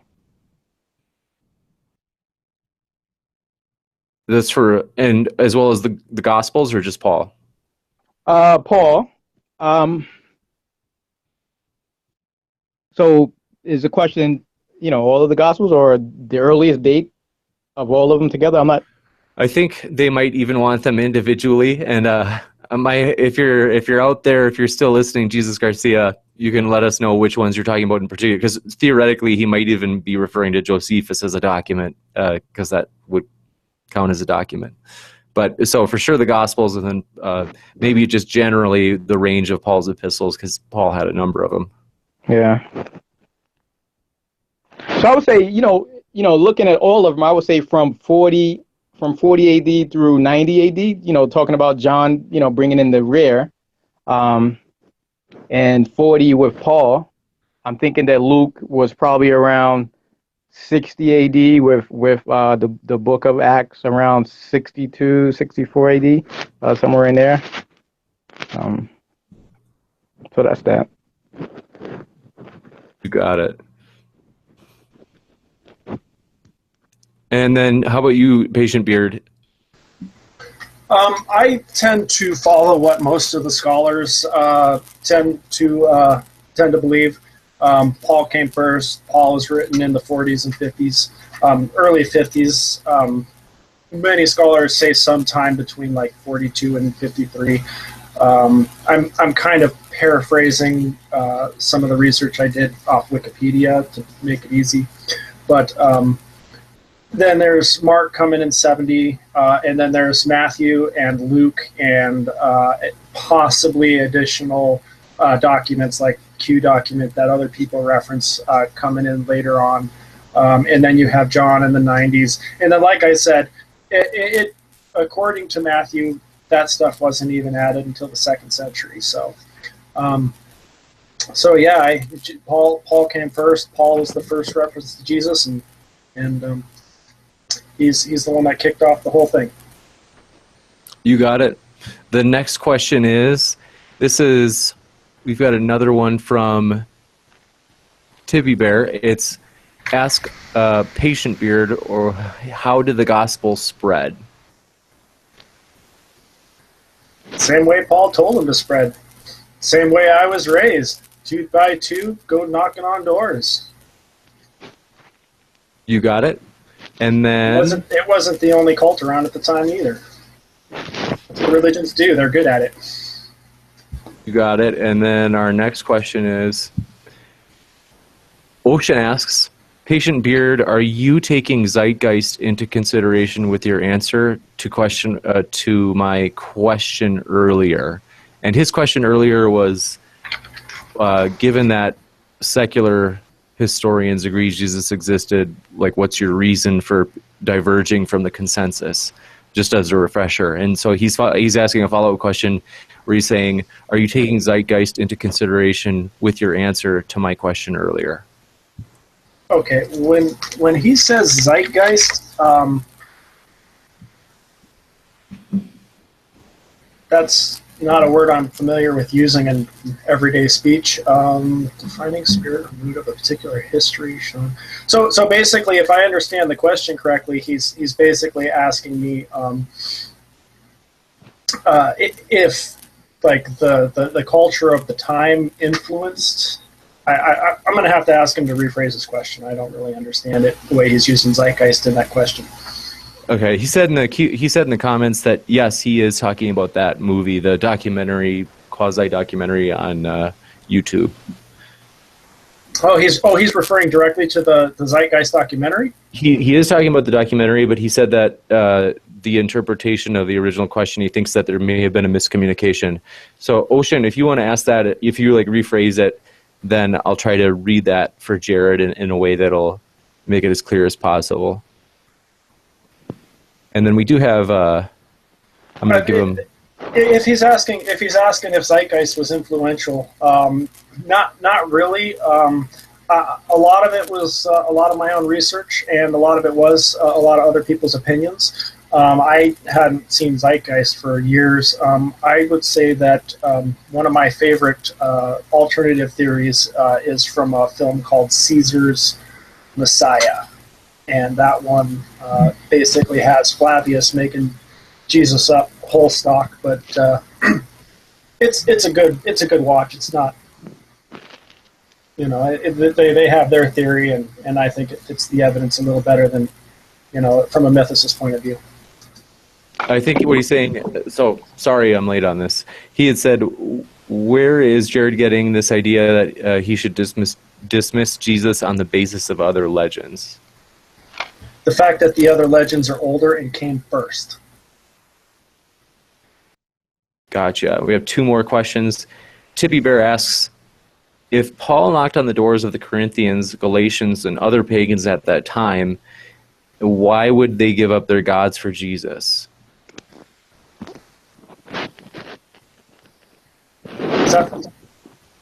Did you hear? Maybe my mic cut out. Tippy Bear asked, it was if Paul was knocking on the door of the Galatians and Corinthians of that time, why would they give up their gods for Jesus? I don't know. Why do do a Google search on cults, pick a cult leader, and find one that convinces these people to come join the compound and give up all their wealth and sew knickknacks together for the purpose of the cult. Go ask them. Go figure out what they were thinking, because people, people will follow charismatic cult leaders. It's just a fact of life. We can look that stuff up today. Why should it be any different just because Paul was doing it 2,000 years ago? Gotcha. We have another one. We need, if you have a question for Edward Earl, we will usher it to the front of the line, because poor Jared's getting just machine gunned with questions. I'm cool with it. I'm taking the position that's not historically popular. So controversial. So it's you're getting a lot of attention. Yeah, it's Jesus is Lord asks, how could Paul have, quote unquote, kicked off the whole thing when he Paul, says that he received permission to preach from the leaders of the church in Galatians 2:9? I don't know. But the only thing I do know for sure is that Paul's works are the oldest. So that's, we have no references to Jesus before Paul.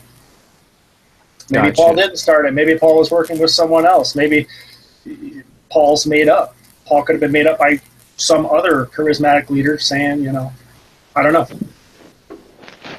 Religions are weird like that. So the next one is MJ Jackson asks, why does the beard, new nickname for you, Jared, why does the beard appeal to the consensus for the dates of the New Testament, but throw out the consensus regarding the existence of Jesus in James? I think they mean James, Jesus' brother, as historical figures. Because the context of the dates of the Gospels is historical, and the context of James, the brother of Jesus, is within the context of the documentation, which makes claims to other things like resurrections and virgin births and stuff that doesn't normally happen. So when we look at we can look at it from the outside looking in and come up with some dates, and we can read the content and see that James was first referenced in this most probably fictional piece of work that, like I said, makes absurd claims. So the fact that James is referenced first in Paul before he's referenced anywhere else means he's just as made up as Jesus. Gotcha. So we have from Jesus is Lord, they asked for Patient Beard, and I'm gonna make a last call for questions right now. And so maybe in the next minute, if you can get them in by 6:40 or 7:40, 8:40, whatever time it is in your time zone. So Jesus is Lord asks for Patient Beard, how could he says he calls them pillars of the church, namely Paul. Wouldn't that indicate that Paul was not the origin of the Jesus story, that the church was already established before Paul? And it's possible, but I'm sorry, I thought you were done. Oh, okay, no, I was just going to say, I think he means the pillars of the church Paul referred to. He was talking about the early leaders that Paul reported preceded him and that he said he spoke to. So, well, everything we're talking about, we're taking Paul's word. We're also assuming that Paul is the person who wrote Paul, because Paul, that's the person who I believe claims to have written Paul. I don't actually know if anyone claims to have written any of Paul's works, but we do believe that the works of Paul were written by one writer. That is a consensus, and that they came first. So if somebody was making up this Paul character and attributing things to him, we don't really have a way of knowing if Paul was made up or a real person or fictional or not. Paul could be made up, and somebody else could have been writing these letters to the Corinthians claiming to be from Paul. As I understand it, there was examples of Paul adding things to some of his letters so that they knew it was from Paul and not forgers. But I mean, these are still all in the works of Paul, where he's still making everything up. So I don't have a solid answer for that one, I guess. Gotcha. Now we have just a couple more left. So this is from Old Scratch, and then we're going to get to Oceans. But Old Scratch asks, and Edward, this isn't super pertinent to our debate, but you could take it as a sincere question, because if Jesus had a Y chromosome, which makes sense that Jesus would, given that Jesus was a male, and that's usually the biological definition of a male, having a Y chromosome, roughly. So Old Scratch asks for Edward, where did Jesus get his Y chromosome? And I think they're, of course, referring to the idea that this would assume that you believe in a virgin birth, Edward Earl. Well, I would say that, the text is silent on information of that sort. So, it's nothing that I can speak to. Gotcha. Um, Next. I could interject. From what I understand, Paul references Jesus being born of a woman. That was later mistranslated into the word virgin. And then the Mark mistranslated it and ran with it. I like that theory a lot. That's an interesting idea. So the next one is, got a question for you, Patient Beard, and then I got maybe a surprise idea that we can run by you guys in a second, because it's just been such a good debate.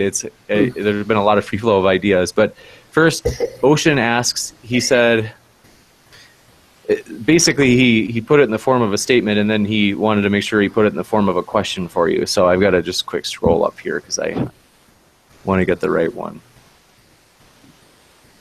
So Ocean asks, why does Patient Beard take the theory of Joseph Atwill, who has no history credentials, over that of historians who are educated in the topic?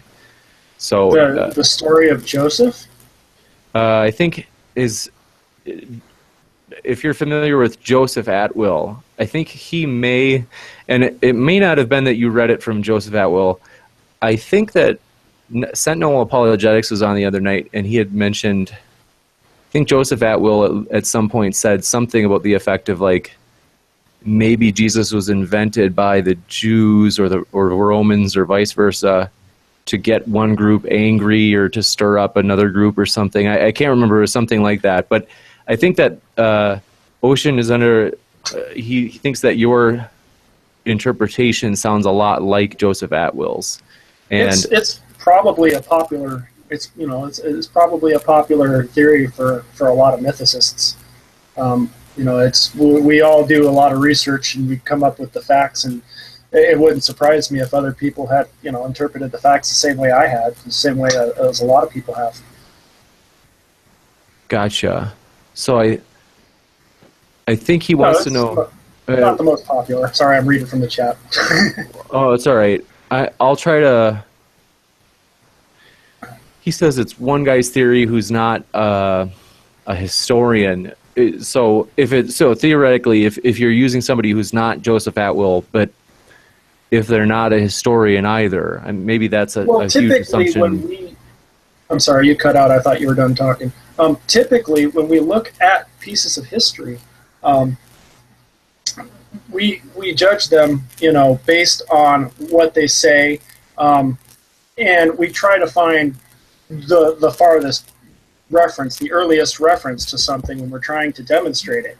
And the problem that we come up with was when we hit Jesus, we actually come up with previous references. Like I mentioned, the other rising and dying gods from Egypt, which was near the region, and the other areas around there, Osiris, those kinds of things. So when we're going backwards in time and we look at the works of Paul, and then we see that we have, people who died, resurrected after 3 days, demigod, son of God, half this. We see this happening. Before that, we have references to people who resurrected, died 3 days, resurrected before Jesus. So based on that, it's to say that Jesus was made up whole cloth from these previous stories isn't a far stretch. Gotcha. So one thing, I think I might have missed something, is that during the debate, did you happen to mention Caesar's Messiah, Patient Beard?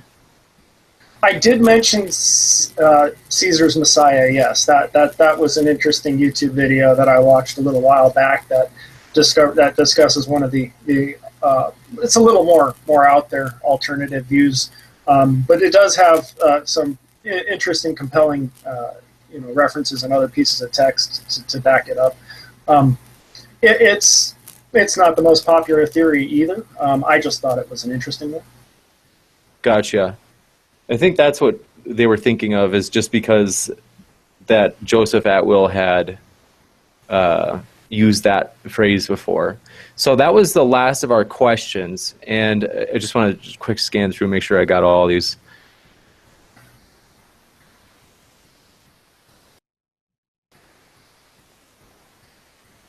Got that one. Yeah, got all of those. Now, if you guys are open to it, because it's been so enjoyable. Are you guys open to like a short cross exam? If you have to run, I know you guys might have a busy night. But if you have the time, it's just been so fun that I hate ending early. And I kind of, if we maybe took like 6 seconds or 6 minutes each. But if you guys are kind of thinking, hey, I actually kind of have to run, because I know especially in your guys' time zones it's later, that's totally okay. Well, 7 o'clock was the wrap-up time anyway, right? I was planning on 2 hours or so, but I said, we Okay. never explicitly stated that. So if you guys probably assumed it would be shorter. So if you want to go, it's totally okay. Yeah, if that's what you want to do with the next 15 minutes, I'm down with that. Is that okay with you, Edward? That's fine with me. Okay. So we will quick jump back into the cross-exam. I think that's the thing, too. I get a lot of comments, people saying that they actually prefer the kind of cross-exam type stuff. So what we will do is, for 12 minutes, each of you gets... Why don't we just do a one question back and forth? He can ask me one, I'll answer. I can ask him one, he can answer, and we'll just burn out the time. Does that sound good for you, Edward? That sounds fine. You got it. Okay, so we'll just let it go, kind of a free dialogue. So if you guys continue to be your cordial selves, and I'm sure it'll go well. So we're starting the clock at 12 minutes, and then we'll wrap up. And those of you who are here, I want to say thanks for your questions. These were excellent questions. Really enjoyed it. If you're new here, we would totally encourage you, please hit that subscribe button. We got more debates coming, including, my hope is that we'll have these gentlemen back, because it's always a good time. They're friendly, they're respectful, they treat each other well. And so we'd love to have you back as the audience as well, to share your ideas and just be a part of the community. So we will go on with that open dialogue. The floor is yours, guys. Okay, I had a question and it just left my head. It was, do you think that it's more probable that Jesus existed and Paul documented everything accurately compared to the fact that, given the fact that we have older documents with dying and rising gods that make similar claims? Do you think it's more probable that Paul plagiarized it based off of his previously historical documents, since those do exist and have been dated older? Is my question. Okay, so your question is, do I think that it's probable that Paul plagiarized some of the earlier pagan religions? Is that what you're asking me? Yes, given that we have so many examples of previous dying and rising gods that date by even thousands of years. Well, like I said in my speech tonight, within the Jewish context, this wasn't something that was something that was normal for them. It wasn't normal for them to think of a crucified Messiah. That wasn't something that that they would have copied. It wasn't like these are pagans. It's not like these are the Greeks. And the Greeks are going to steal from another religion. No, these were religious people that believed in one God, and they didn't believe in a crucified Messiah. So to make that up it just doesn't fit the context. So it's not probable. It's not probable at all. Doesn't that give you a good enemy? What do you mean? Well, you have these Romans that are coming in, throwing their weight around, telling us what we can and can't do. And then you have this Messiah that comes along, and now he's crucified. Now these enemy people have crucified our Messiah. Don't you think that has some political bearing on the people at the time? What you mean, to get sympathy from the Romans? Is that what you mean? Let's make up this religion so we can get sympathy. You're saying why would they crucify Jesus? And I'm just making up a plausible reason why they might crucify Jesus, why they might say he was crucified in the writings. So I know, and I'm trying to understand what you're saying. You're saying that you're saying a plausible reason why they would make it up would be to get sympathy from the Romans. Is that what you're saying? No, a plausible reason might be political, because the Romans, you create an us versus them narrative that religion's so good at. You need an enemy, so you say that the Romans crucified our Savior in the lowest way possible, and now you have a good solid divider line for battle. No, okay, so you know, and this goes back to what I was saying about, you know, explanatory scope, like explaining the evidence. So that would, okay, so, you know, for argument's sake, let's say that I accepted that. Now, that would explain your reason behind it, but it wouldn't explain a religion coming out of that, right? So, okay, fine. Let's say that the Romans crucified this guy. Let's make that up and say they crucified him. So now, you know, now we feel a certain way towards the Romans, but that says nothing about a religion getting started from that. So go ahead. Do you think the Heaven's Gate cult? Do you think the Heaven's Gate cult is on their asteroid after they went and castrated and killed themselves? Because that's a religion. It was made up, and people followed it. It didn't make any sense.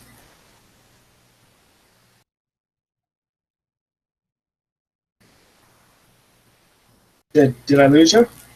No, I'm still here. I didn't. I mean, I'm not familiar with the reference. The Heaven's Gate cult? Yeah, no, I'm not familiar with that. The Heaven's Gate cult was just like a group of people in the late 90s that they had this one charismatic cult leader. He talked them all into giving them their stuff, and then they castrated themselves and they killed themselves when the Halley-Bob comet was going by, so that way their souls would go into the spaceship that was hiding behind the comet and they could go off into paradise. Do you think those people are in paradise? Because that's a completely ridiculous, absurd notion from my point of view, and yet there was a religion and there were people who followed it and were actually willing to castrate themselves to seek this particular to seek this particular route of salvation. And you're trying to tell me that these things that Paul made up, which are a lot less absurd, are not going to lead to a religion? I mean, we have all sorts of absurd things that can lead to a religion. It's probably been your turn. I keep rebuttaling your questions or your responses. Okay. I wanted to go back to a quote that I talked about from Gert Ludemann. Let me just find it. I'm sorry. Okay, just give me a minute here. Okay, so this is what, you know, so this kind of goes back to what you said about Paul creating this whole idea of Jesus Christ, and he's kind of like being the, you know, because his writings were first, so so he's the ringleader basically. So the quote that I got from Gert Ludemann, it says that the elements in the tradition, and he's talking about 1 Corinthians 15:3-8, which Paul wrote to the church at Corinth. So it says, the elements in the tradition are to be dated to the first 2 years after the crucifixion of Jesus, no later than 3 years. The formation of the appearance tradition mentioned in 1 Corinthians 15:3-8 falls into the time between 30 and 33 CE. You know, and when I mentioned this, I said that this speaks to the fact that we have an early attestation to Jesus and to his brother James. Now, but you don't have an are those attestations of we saw him, or are those attestations he was there? No, it's that he received these things from those who were in Jerusalem. Okay. In other words, it didn't originate. Tells us how. In other words, it didn't originate with him. Okay, that's fine if he wants to say it didn't originate with him. But Paul says that he got these things from Jesus, and he doesn't say how. That's a problem. If Paul says he, I was there, he was telling me, he told me these things. Paul doesn't. Paul says every time Paul references Jesus, it's always in a vision. Paul told me these things in a vision. Paul's on the road to Damascus. He gets kicked in the head by a donkey. He has a vision, or sees a donkey, or the donkey stops, whatever. Okay. We have visions. I'm sorry. So let me clear that up. Let me clear that up for you. So in this case, Paul didn't say that he received this from Jesus. He's referring to what he received from the apostles, the ones that were in Jerusalem. He visited them. Which verse are you reading? Corinthians? We're talking about 1 Corinthians 15, 3-8.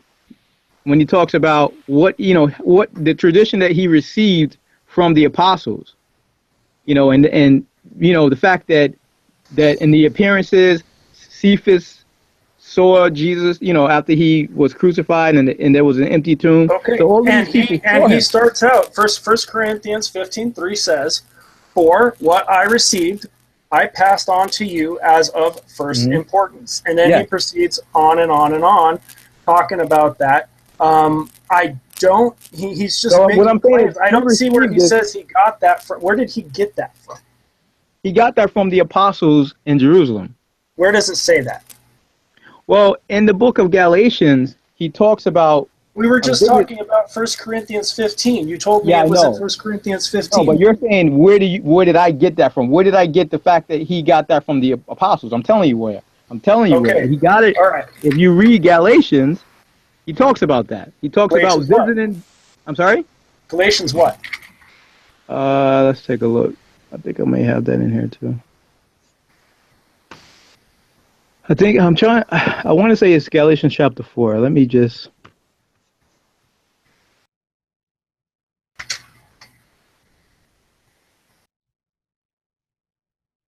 Do you know what verse? Bear with me here. Okay. All right. This is the first time I'm actually looking something up tonight. Bear with me here. First time, huh? Yep.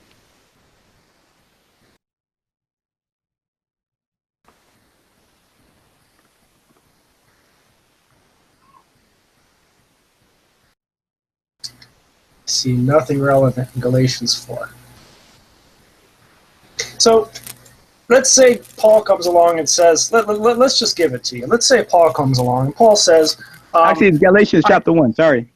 Galatians chapter 1. Okay, and verse?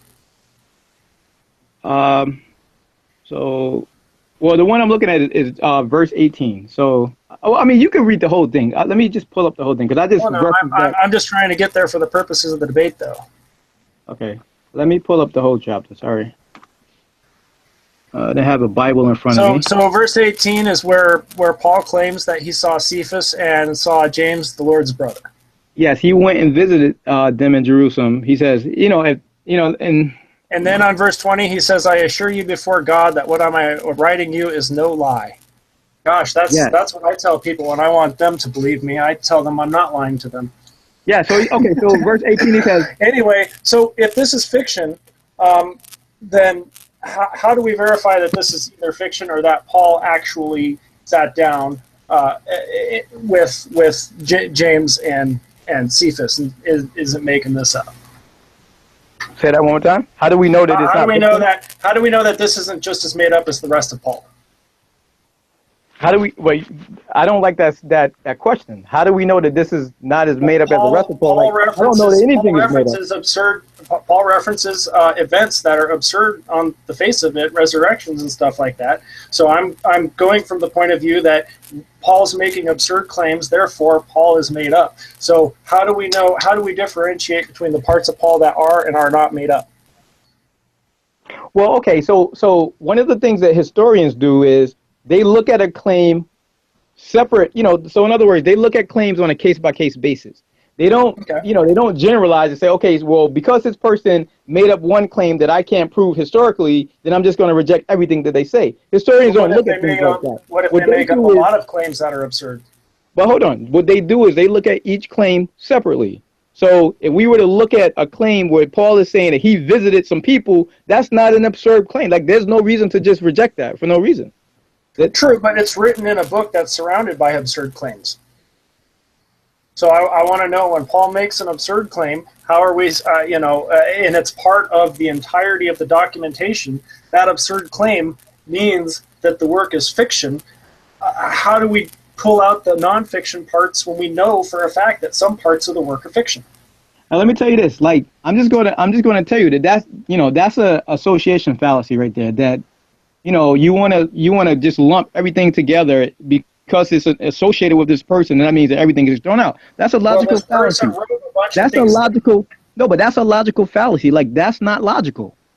If you hand me a science textbook on gravity and it starts telling me that gravity is because the Earth is accelerating upwards at 8.6 meters per second, we know that the book is making an absurd proposition. Okay, if that further down in that book, I'm not liable to trust anything else that book has to say about gravity at that point when I can see that it's making an absurd proposition.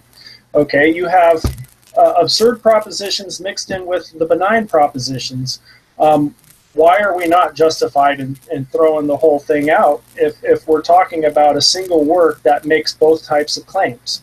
Okay, so let me just say this. Science makes plenty of absurd claims. Do we throw all the science out? Science bases that on observation.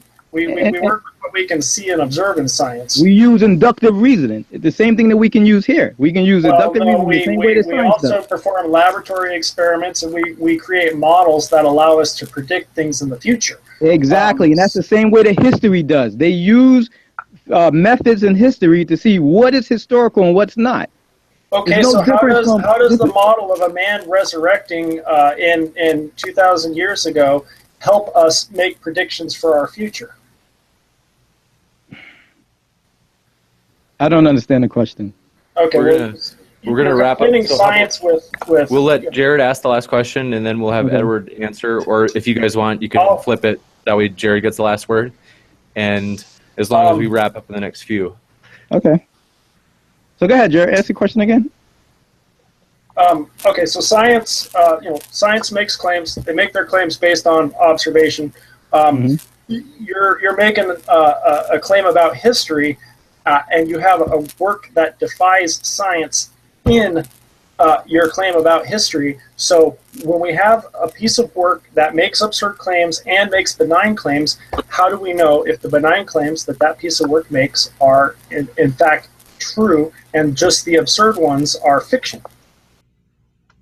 Okay, so again, all right, so let me answer that. So the same way that history has methodologies that they use to find out what's a sound scientific theory or something that they can rely on. Probabilities and miracles are by definition the least probable. Hold on, let me finish. So so the same way that science used their way of coming to know things, historians do the same thing. They have methods that they use to come to the historicity of certain things. They don't accept They don't accept everything as historical. They take what they believe is probable, and then they throw out the rest of it. So it seems odd that we have historians that look at the historicity of Jesus as something to be believed, and they accept it based on their methods. But then you want to turn around and reject it. One of the things history does is it tries to come about what was the most probable event that actually happened. And when a miracle is, by definition, the least probable event. So if you're going to talk about how historians do things, historians look at claims, a man resurrected. This is not something that we recognize today, so we're going to reject this as a piece of history. That's how historians do it. So I disagree. Why would you want to keep? Why wouldn't you also reject these documents that make these absurd claims like resurrections when historians would reject these documents on the same basis? No, well, first of all, I reject the premise that a miracle is the lowest probable thing to happen. Like I reject that because first of all, you have to look at the evidence. Like the evidence is a part of that. You have to argue that there's no God. Like you can't just start with that to say, okay, there's a low probability of that. You have to prove that out. That's a presupposition that I disagree with. Well, I'm telling you how historians do it. Historians look at a work. Okay? That's not true. They find the work of Caesar. They find the work of Caesar. They look at it. It says Caesar was a government guy. Caesar did government-y type things. Caesar probably existed. Then we find the works of Muhammad. Muhammad flew to the moon and cut it in half. Muhammad probably didn't exist. Dionysus was, spent some time in the underworld and was resurrected. Dionysus probably didn't exist. Okay, Jesus so are you saying and walked on water? He probably didn't exist. But historians don't say that. See, that's what I'm saying. That's how historians do. That's how historians. Okay, if that's the case, then why do they say that? If that's the case, then why do they say that Jesus existed? That's obviously not true. What you're saying is not true. They don't do that. What do you mean? That's not the method that they use. They don't use that method, is what I'm telling you. Show me anywhere where a historian has accepted a document that has made an absurd claim and has said this is historically accurate. Show me one instance where the Gospels, they have plenty of things within the Gospel that they say is historical. Plenty. The Bible, you know how much stuff is in the Old Testament that has been proven. The Book of Acts. The Book of Acts has so many claims that have been confirmed through archaeological evidence. Like what you're saying right now is absurd. I have so much stuff that I can show you. I have so many sources. I can email you. I have your email address. I'll show you all of this stuff. We have references to people who walked on water. We have references to people who defied the laws of physics. How are these the most probable reading of the evidence? But we're not talking about that. They should be the least probable reading of the evidence. Okay. Historians read miracles in works of ancient antiquity, and they reject it as fiction when they come across absurd claims. That's how historians do their job.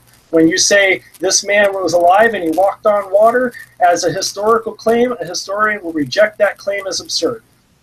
I may agree with that, but they still don't reject all of it. They don't reject the fact that he's a historical person. Yes, but they will reject it. They will reject an entire manuscript. So the fact that all of our documentation on Jesus has these absurd claims in it, and when you throw out documentation with absurd claims, we're left with nothing. We're left with nothing before Tacitus and Josephus, and all Tacitus and Josephus say is Christians were a thing. So if you remove all of the documentation that has a miracle in it, you're going to be left with a pound of air. Exactly, and that's part of what I said, that your view leads to absurdity. You can't just throw everything out with the you can't just throw everything out. You have everything that makes an absurd claim. If there's a resurrection, okay, so throw all of science out. Science on water, we can throw it out. You have to just 1 second. Sorry, science makes absurd claims, but we accept some of it. We don't throw all of it out, right? But science makes its claims based on observation, and we're also talking about claims that we demonstrably know are false. We can demonstrate that people cannot walk on water. That is demonstrably a false claim. So when we look in history and we see such a claim, a historian would look at that and reject it. You guys have got more energy than I do. So it's an absurd claim. I love this. It's fun. I know it is. It's always fun. I'm actually really happy right now. It's been a blast. We've got Tippy did want me to ask a question. If you don't mind me giving you one last quick sharpshooter question, Jared, and by that I mean just kind of a sneak-in question at the very end. Of course, that's for you, Jared. I'm sorry. We do have probably a disproportionate amount of Christians following, but basically. Tippy Bear wanted to ask if you believe in Pontius Pilate. Well, Pontius Pilate was a government type official who did government type things in the region, and no one ever said he walked on water or did anything that was miraculous. So I'm inclined to believe that Pilate was a real person. To follow that up, though, I don't necessarily believe everything that was attributed to him actually happened. Gotcha. Well, we should probably wrap up, because even though I know that you both have more to say in terms of what you've read and can add, I love those ideas, and I'm glad that you do. But we're going to have to save it for hopefully a future debate. And my hope is that, thank you for being a part of the audience tonight. Hopefully you can make it to a future debate. We'd love to have you back. And we appreciate your questions, and we appreciate you just being here. So that's whether you're a Christian or not. We encourage you to check out these debaters' pages. So they are linked in the description below, so you can go straight to their YouTube pages. And Jared even asked if his email could be put in there. So we encourage you to go there. Even if you don't agree with them, you can at least understand where they're coming from and therefore be able to give them a charitable interpretation. So one last thank you to the debaters. Thank you guys very much.